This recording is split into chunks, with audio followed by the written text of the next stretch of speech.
The Premier League have issued a statement after Liverpool's trip to Everton descended into chaos. Premier League issue Everton versus Liverpool statement as 4 sent off after final whistle. Liverpool's clash with Everton descended into chaos at the final whistle when a mass brawl broke out between the bitter rivals, with referee Michael Oliver brandishing 4 red cards.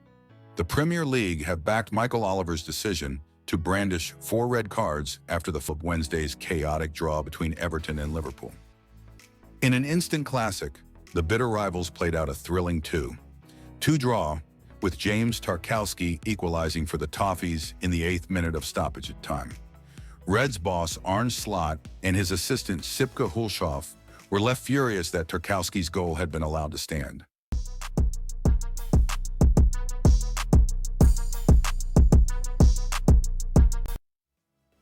VAR checked for both a foul and offside in the build-up, but saw no reason to chalk it off, with a statement from the Premier League reading, "The referee's call of goal was checked and confirmed by the VAR, who established that Doucouré was in an onside position in the build-up."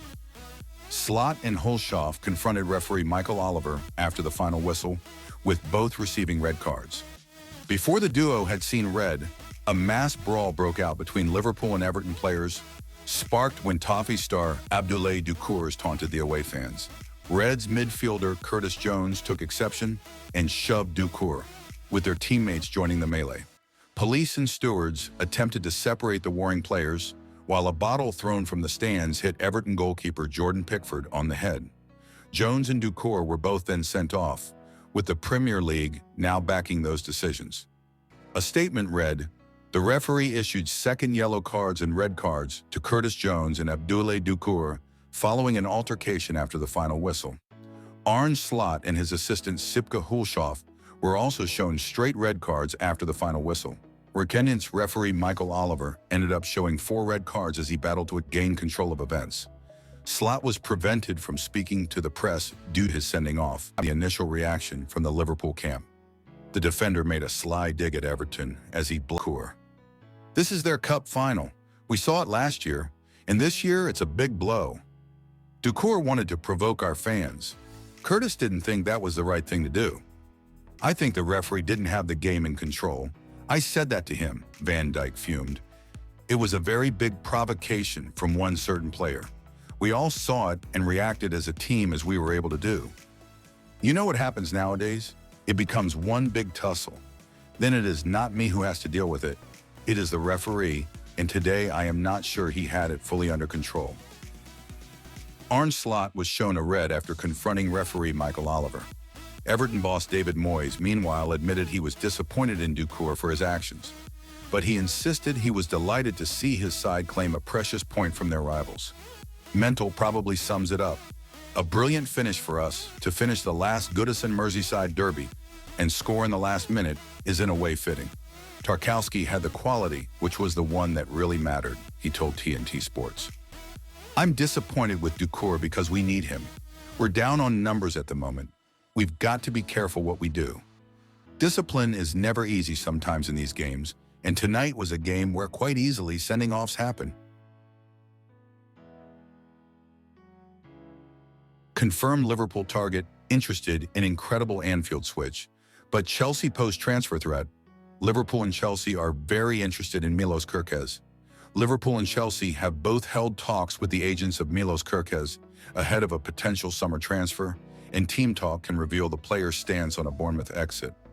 The 21-year-old has played a key role in the Cherries' success this season, as Andoni Irola's side currently sits 7th in the Premier League table, 3 points outside the top 4. Kerkez has started all of Bournemouth's league games this term and has notched 2 goals and 3 assists in the process. The Hungarian international is only expected to improve. Team Talk understands that Bournemouth are well aware of the interest in Kerkez and expect bids for him in the summer. They will struggle to keep hold of the left-back, with sources stating that he is ready to make a move to a top club, consistently competing in the biggest competitions. As previously reported, Liverpool are big admirers of Kerkez, and they are in the market for a new left-back this summer. He is seen as the perfect long-term replacement for the aging Andy Robertson, whose form has been inconsistent recently. A switch to Anfield would be of huge interest to Kerkez, per sources. But the Reds are not alone in the race, with Chelsea understood to be keeping an eye on his situation. Kerkez is under contract with Bournemouth until 2028, which puts the South Coast club in a strong position to demand a big fee for his services. Chelsea, Liverpool. In talks with Milos Kerkez's agent sources, Chelsea are just as keen to strengthen at left-back as Liverpool, with Enzo Maresca keen to bring in more competition for Marc Cucurella. The Blues also have Levi Colwill, who can play in that position when required, but his natural role is as a center-back. Team Talk can confirm that Chelsea have held discussions with Kerkez's agents, along with Liverpool and other top sides around Europe. Bournemouth's asking price for Kerkez is £40 million, and that is something the likes of Chelsea and Liverpool can easily afford. As mentioned, the Cherries are braced for offers and are already looking at potential replacements for Kerkez as they anticipate his departure. Man Utd have previously shown interest in Kerkez too, but opted to bring in Patrick Dorg from Lecce in January and therefore are less expected to move for the Hungarian in the summer.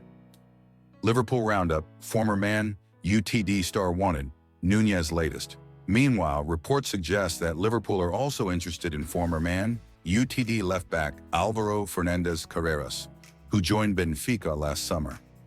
It's claimed that sporting director Richard Hughes has already made contact over a potential deal, and discussions are ongoing. Carreras has very quickly made Man Utd look foolish for their decision to part with his services so quickly, and particularly for such a low fee of an initial €6 million, plus an additional €3 million in add-ons. The 21-year-old has made 34 appearances across all competitions for Benfica this season, scoring 3 goals and making 4 assists. In other news, Fabrizio Romano has revealed that Saudi Pro League club Al Nassr came close to signing Darwin Nunez in January. Romano reports that the two clubs were every close to reaching an agreement on the finances of Nunez's transfer, and that the player himself also appeared open to the possibility of a lucrative switch to the Middle East. The deal, however, collapsed when Liverpool suddenly decided against an exit, given the fact that they still had a shot at 4 trophies at that time prior to the weekend shock FA Cup exit at Plymouth and did not want a weekend slot squad. In focus, Andy Robertson versus Milos Kerkez. Andy Robertson versus Milos Kerkez Prim stats this season. Manchester United could offer 2 players to sign Victor Osimhen from Napoli. TBR Football understands that Napoli want to finalize the sale of Victor Osimhen this summer and are open to exchanging players for the striker. 3 major Premier League clubs are keen on Osimhen, who saw a move to Chelsea failed to materialize last summer, and he instead joined Turkish giants Galatasaray on deadline day. The Nigerian international has impressed hugely during his loan spell in Istanbul, with 17 goals and 20 starts underpinning his status as one of Europe's top strikers. Osimhen signed a new contract with Napoli in December 2023 with a release clause of around £100 million, but that will be around £65 million come this summer.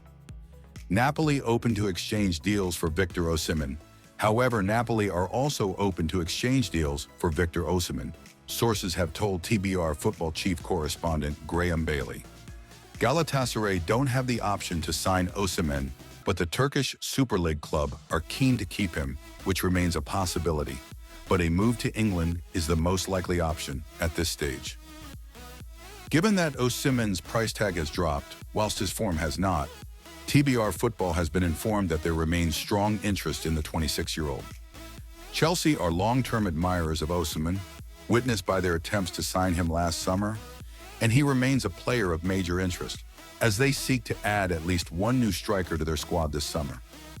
There are also a number of potential players within Chelsea's squad that they could also offer up to Napoli as part of a deal. Man United could offer Alejandro Garnacho and Rasmus Højlund for Victor Osimhen. Likewise, Manchester United have been keeping tabs on Osimhen's progress in Turkey, and it's understood he does appeal to the club. There is also the possibility of a player exchange, as Napoli appreciates several players at Old Trafford, including Alejandro Garnacho and Rasmus Højlund.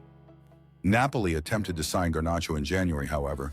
They could not find an agreement with the Red Devils over a fee. Arsenal keen on Victor Osimhen after Kai Havertz's injury. TBR Football can also reveal that Arsenal, Aston Villa, and Newcastle are all monitoring Osimhen's situation in Naples.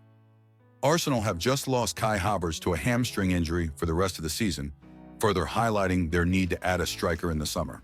Mikel Arteta to hide behind Kai Havertz for Arsenal failure. Arsenal manager Mikel Arteta will now be able to hide from scrutiny if his side failed to win the Premier League title this season, Simon Jordan has claimed. The Gunners currently face an uphill battle if they are to overhaul Liverpool in the race for top spot in England this season. They have also been dealt another blow after it emerged that striker Kai Havertz has been ruled out for the remainder of the Arsenal season through injury, leaving many Arsenal fans gutted. However, it has now been claimed that this latest setback could have a silver lining for Arteta if things do not work out for his side between now and the end of the season. Mikel Arteta handed easy get-out with Arsenal blow. Havertz's injury sees him join the likes of Bukayo Saka, Gabriel Martinelli, and Gabriel Jesus on their long list of attacker currently unavailable due to injury.